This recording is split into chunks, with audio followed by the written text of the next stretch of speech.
नमस्कार। आज हम एआईबी के विषय में आप लोगों के साथ बात करेंगे, जो कि हमारे इंस्टाग्राम पोर्टल में काफी लोगों के सवाल, फोन कॉल्स और काफी कुछ मेल्स देखने के बाद जो सवाल आज हम आप लोगों के लिए लेके आए हैं, वो सवाल आज जो भी अधिवक्ता या एडवोकेट बन चुके हैं या अभी तक लास्ट सेमेस्टर में है, उन लोगों के लिए एक अंडरटेकिंग फॉर्म, इसे आप कह सकते हैं। ये यहां से जो भी एआईबी साइट्स प्रोवाइड किए गए हैं उसको ओपन कीजिए। ओपन करने के बाद अंडरटेकिंग साइट से अंडरटेकिंग फॉर्म को लीजिए, अपना नाम, फादर्स नेम वगैरह वगैरह जो भी डिटेल्स है उसको अच्छी तरीके से भरिए। साइबर कैफे जाइए और साइबर कैफे जाने के बाद आप लोगों को ये फॉर्म को इस रजिस्ट्रेशन फॉर्मेट के द्वारा, इस फॉर्मेट में आप लोगों को इसमें रजिस्टर करना है with registered mobile number, with registered email ID. इसको ओटीपी के द्वारा इसको रजिस्टर कीजिए। उसके बाद अगर फिर भी आपको एक एक करके क्राइटेरिया, एलिजिबल क्राइटेरिया क्या है क्या नहीं है, आप 3 इयर्स एलएलबी किए हैं, आप 5 इयर्स एलएलबी किए हैं, जो भी आपने डिग्री हासिल किए हैं इनमें से 3 years 5 years final degree LLB course, BCI recognised LLB आपने किया है, उसको आप कीजिए। और अगर आप पास आउट हो चुके हैं, आपके पास डिग्री सर्टिफिकेट है, उसको अपने near by state bar council में अपने क्लास 10, 12, ग्रेजुएशन और एलएलबी की सारी डिग्रियां जाके वेरीफाई करवाएं। और वेरीफाई करवाने के बाद वहां से एक आपको टेम्पोररी प्रोविजनल सर्टिफिकेट प्रोवाइड किए जाएंगे उनके द्वारा। उस सर्टिफिकेट को लेकर ही आप इस पोर्टल में रजिस्टर कीजिए, जो कि आपका रजिस्टर्ड एआईबी पोर्टल है। और उसके बाद भी अगर आपको कुछ कंफ्यूजन है तो हमारे कमेंट बॉक्स पर आप कमेंट कीजिए। उससे पहले मैं आज ये वीडियो के माध्यम से मैं ये कोशिश करूंगा कि आप सभी लोगों को इस वीडियो का भरपूर फायदा मिल पाए।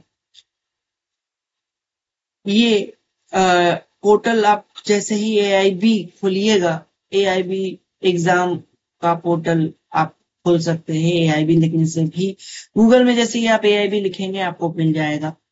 और जैसे ही आप इस पोर्टल में आएंगे, इस पोर्टल में लॉगिन करने से पहले जरूर से जरूर इस हाउ टू अप्लाई में क्लिक करें। और इस वीडियो लेसन को मैं अभी नहीं चलाऊंगा, इसको क्लिक कर 7 मिनट्स का ये वीडियो लेक्शन है, इसको जरूर से जरूर देख ले। कैसे फॉर्म को भरना है, क्या करना है, नहीं करना है। आप अगर साइबर कैफे में जाकर कैफे वाले भैया से भी भराते हैं, तब पर भी ये काफी आवश्यक है कि आपको नॉलेज होनी चाहिए। अगर छोटी सी भी गलती अगर आपके फॉर्म में होती है तो उसका नुकसान साइबर वाले कैफे वाले भैया नहीं करेंगे, उसका नुकसान का भरपाई आप लोगों को करना है। तो इस वीडियो को जरूर से जरूर देखें और देखने के बाद ही फॉर्म भरें। इसमें और कॉम्प्लिकेशंस बनाने की कोई आवश्यकता नहीं है।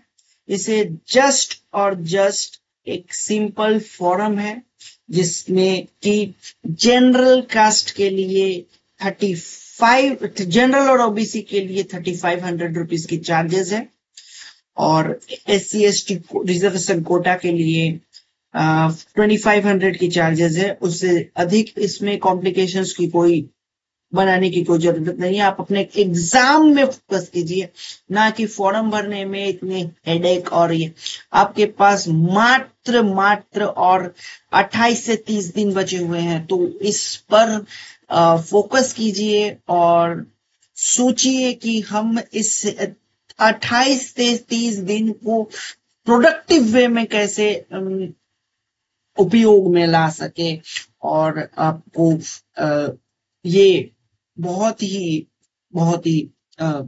एक प्रोडक्टिव वे में आपको काम करनी होगी कि मैं ये टोटल जो 20-22 सब्जेक्ट है, इसे टोटल मैं एक पैटर्न में लाकर सारी डिटेल्स को पढ़ लूं, ताकि मेरे एग्जाम में जितने भी 100 मार्क्स के क्वेश्चन आए, जिसमें कि कोई नेगेटिव मार्क्स, मैं दोहरा दूं, कोई नेगेटिव मार्क्स नहीं है इस एग्जाम में। और ये एक ओपन बुक डायरेक्ट एग्जाम होती है, जिसमें कि आपको टेंशन लेने वाली कोई आवश्यकता नहीं है। काफी स्टूडेंट्स, काफी लोग पैनिक कर जाते हैं इस एग्जाम को देते हुए, और जिसके वजह से AIB 18 के बाद 19 में भी 18 काफी लोगों ने फेल किया। उसके बाद 19 में फोकस होने के बावजूद शायद बीच में कुछ गड़बड़ी हुई और उसमें भी रिजल्ट काफी नेगेटिव देखने को मिला। लेकिन AIP 20 की प्रिपरेशन 30 डेज में आप इतनी स्ट्रॉन्ग कीजिए कि आप लोगों को ये नेगेटिव रिजल्ट देखने का मौका ना मिले। इतनी भी कोई कठिन एग्जाम नहीं है जो आप लोग ने LLB 3 years कोर्स या 5 years PLLB कोर्स में आप लोग सारे सब्जेक्ट के माध्यम से गो थ्रू होते हैं। तो मुझे नहीं लगता है कि आप लोगों को ये एग्जाम देने में किसी भी प्रकार का परेशानी होनी चाहिए।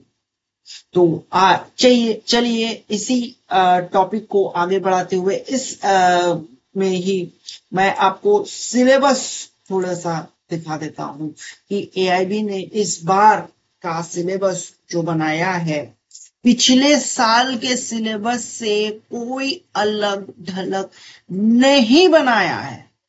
पिछले साल AIB 19 का जो सिलेबस था, इस साल भी IPC और BNS को रखा गया है, CRPC और BNSS को रखा गया है, एविडेंस और BSA को रखा गया। ये तीनों सब्जेक्ट आपके सामने है, बड़े सब्जेक्ट से मानता हूं, लेकिन फिर भी पैनिक करने की कोई आवश्यकता नहीं है। IPC आप लोगों ने पहले भी पढ़ा है, उसके साथ जोड़कर BNS को थोड़ा बहुत देख लीजिए।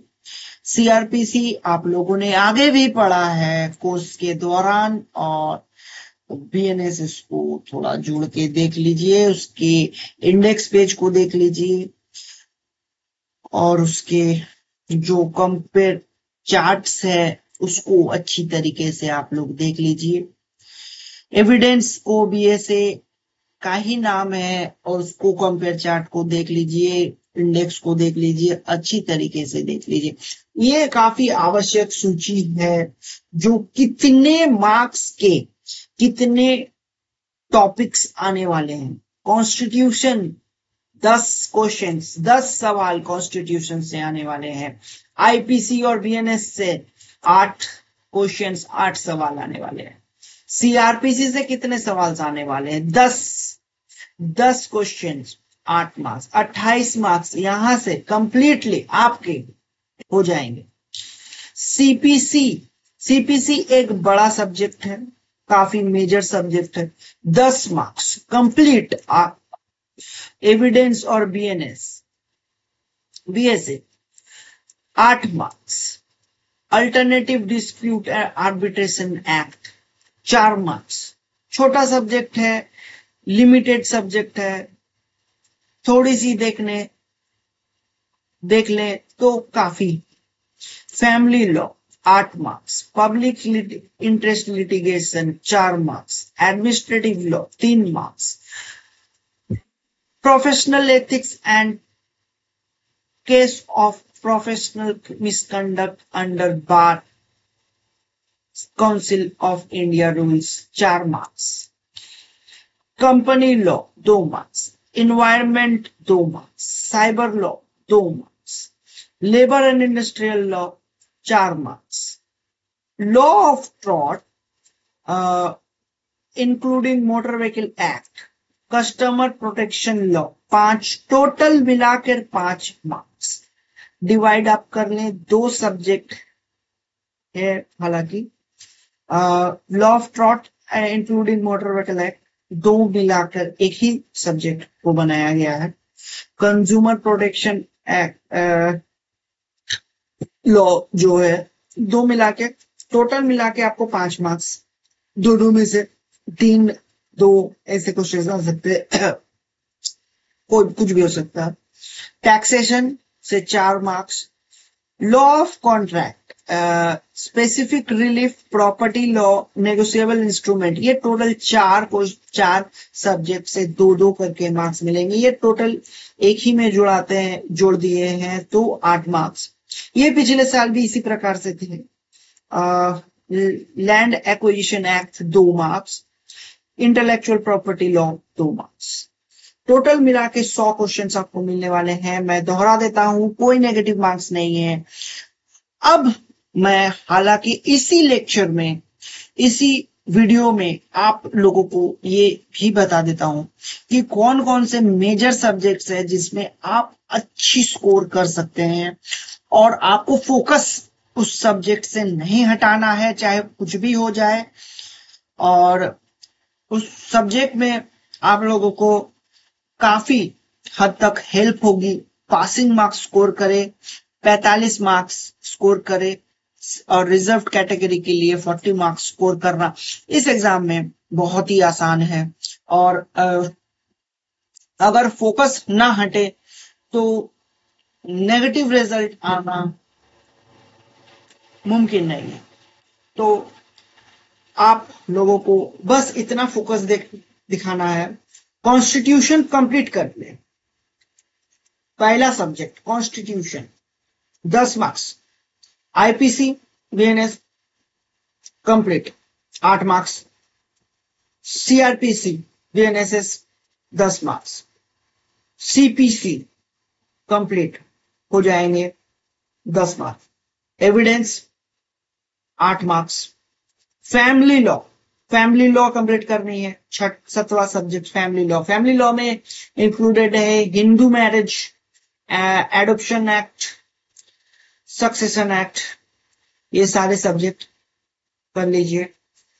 और मुस्लिम लॉ कवर करनी है। टोटल मिला के 4 ही को सवाल पूछेंगे, 4 दोनों में 4, तो आपको हो जाएंगे मुस्लिम से 8 मार्क्स। यहां से सेफर साइड आप पास हो चुके हैं, फिर भी सेफर साइड के लिए थोड़ा एनवायरनमेंट की जानकारी होनी चाहिए। लॉ ऑफ ट्रॉट आप लोगों ने किया ही होगा सेमेस्टर एग्जाम्स में।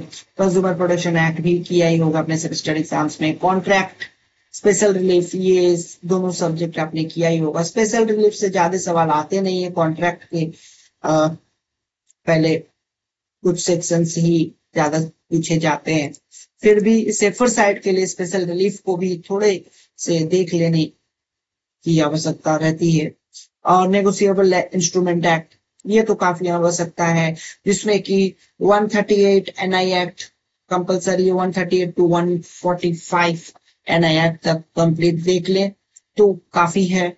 उससे ज्यादा करने की कोई आवश्यकता नहीं रहती है। कंपनी लॉ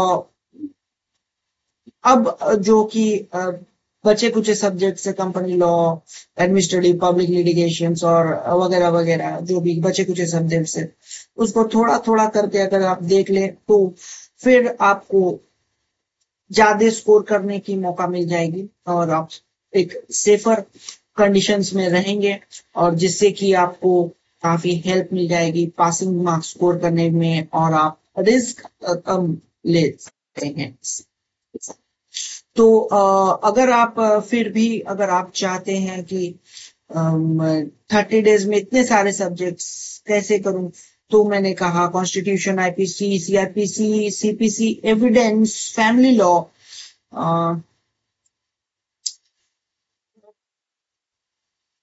और law of torts, motor vehicle, ये सब आप कर सकते हैं, कॉन्ट्रैक्ट लॉ, ये सारे सब्जेक्ट, और फैमिली लॉ, ये सारे सब्जेक्ट टोटल मैं फिर से दोहरा देता हूँ आप लोग के लिए।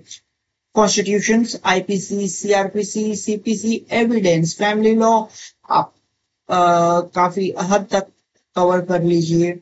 और फिर law of torts, consumer protection थोड़ी सी, law, special relief property law, negotiable instrument, बस इतने कर लेंगे तो भी आप निकल जाएंगे। आप सर्टिफिकेट में पास एक्सपेक्ट कीजिए।